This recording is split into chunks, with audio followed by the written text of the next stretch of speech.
Hello, my name is Arthur. I will be your concierge AI. I will be providing you with technical details, rationale, intermittent quips, and anything else my less than astute meatbag forgets to tell you about, which is likely to be a great deal. What follows is a rhetorical comparison between two swords, first the original Sword of Omens, circa 1985. And what is being heralded as the 2020 reincarnation of the Sword of Omens. We leave it to you, fine viewers, to comment, and leave your thoughts on the reimagined Sword of Omens. Please keep in mind, that the 2020 version you will see built, is the first attempt, of an ambitious newcomer, to the world of cosplay. Please enjoy responsibly.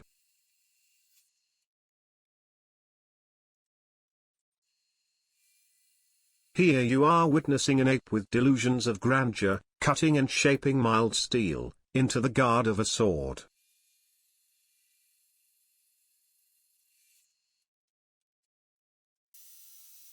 He has drilled a series of holes to ease the passage of the jigsaw blade, through the 1/8-inch plate.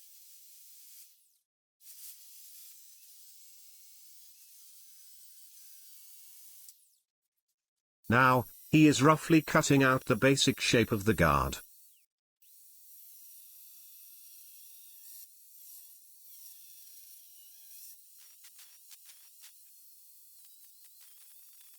With the flap disc the shape is further refined.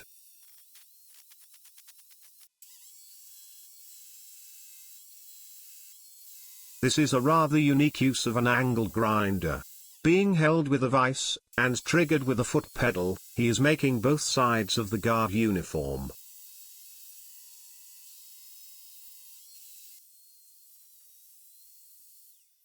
Here, the edges of a piece of reclaimed steel is being smoothed out, for use as the inner post of the sword.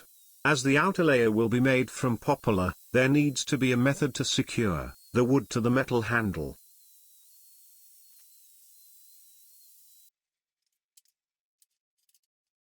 A channel is being cut into the wood, the width and depth of the steel.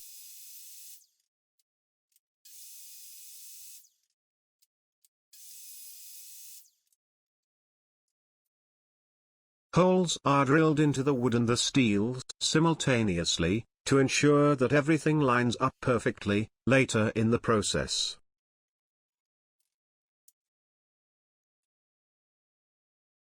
Glue is applied. The screws make aligning both halves, a simple matter.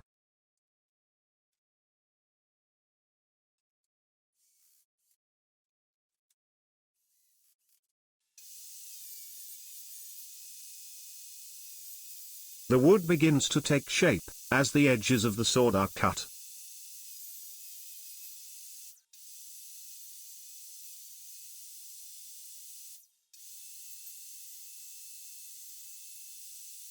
The table saw is set to a 45-degree angle for all the edges. The pointed tip of the sword is cut at a 30-degree angle.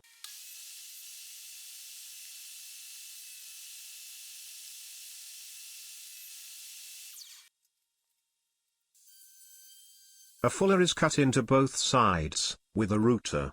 A fuller is a longitudinal groove in the blade intended to reduce the overall weight. A slot is cut into the portion intended to be the eye of Thundara.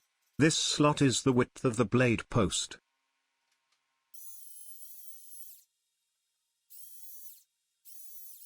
A belt sander on a foot pedal is used to sand rough edges on the blade. A 3/4-inch by 12-inch pipe is cut to size, and fitted as the handle. As a side note, my algorithms detect a higher than average level of creativity in this particular primate.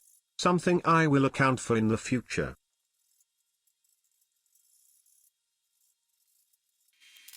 Technical proficiency with welding is clearly not his strong suit, but the weld will hold, if not what one could generously describe as pretty.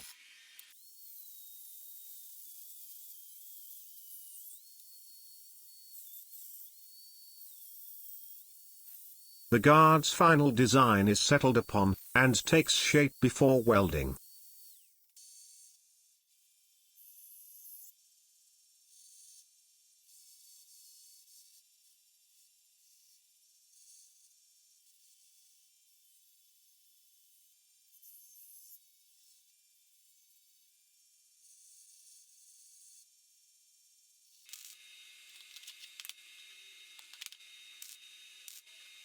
This particular human seems to learn on a steep curve.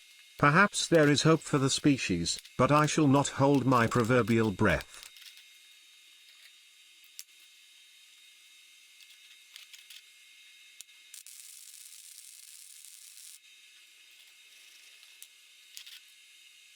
The blade post is welded to the center of the guard. Care is taken to make sure that everything is aligned. Final touches, including accents and fits to the guard, are done with a measured hand and a detail-oriented eye. You are currently past the 5-minute mark. If you are still watching, it might be advisable for you to subscribe. You may in fact enjoy more of this human's content. Do not forget to hit the bell icon to receive notifications of future uploads. The guard is finally affixed to the rest of the handle. While not in a timely or efficient manner, the job is done.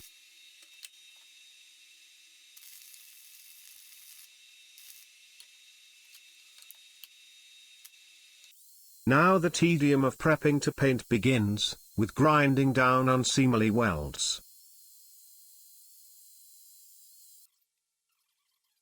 JB Weld epoxy putty is used as a filler. This putty is chosen for its high resistance to heat and pressure once cured. Additional note, this video is not sponsored by JB Weld or anyone else. Any products linked below were chosen without bias of any kind.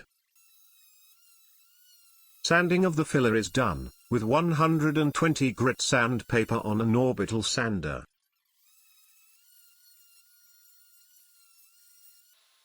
A galvanized steel end cap is drilled with a 3/4 inch bimetal hole bit to create a place for a button to operate the internal lighting system.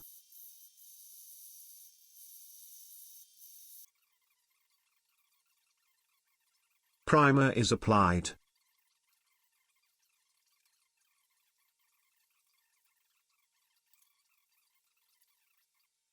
Color is applied. The internal lighting system is cobbled together from a high-powered LED flashlight.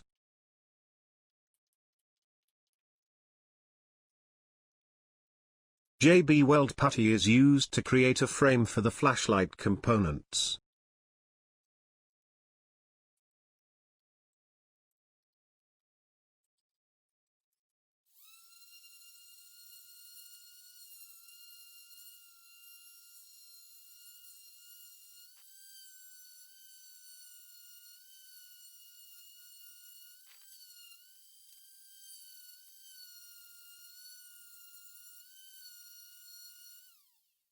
This video is running longer than I was hired to narrate, so that being said, I will simply allow you to use your meat bag ocular input devices, otherwise known to you as your eyes, and watch the rest of this video with minimal input from me. Sigh. Apparently my programming will not allow me to welch on a so-called gig. As inaccurate as the parameters of said gig might be. So what you have witnessed is an ape doubling back and correcting mistakes made by imprecise digits attached to inaccurate visual measurement devices. It's comparable to a brain-damaged chimp pawing at an ant hill in hope of finding water. Now, the filler is being used to fill in gaps in the lens areas. Soon the filler will be used to plug up holes he randomly decides to make, for visually aesthetic reasons, only to realize that he missed the sword and created the holes in his head.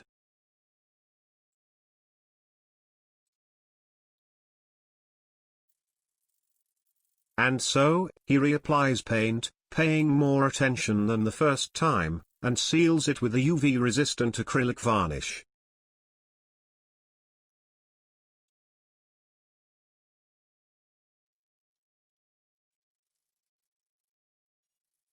Thank you for watching.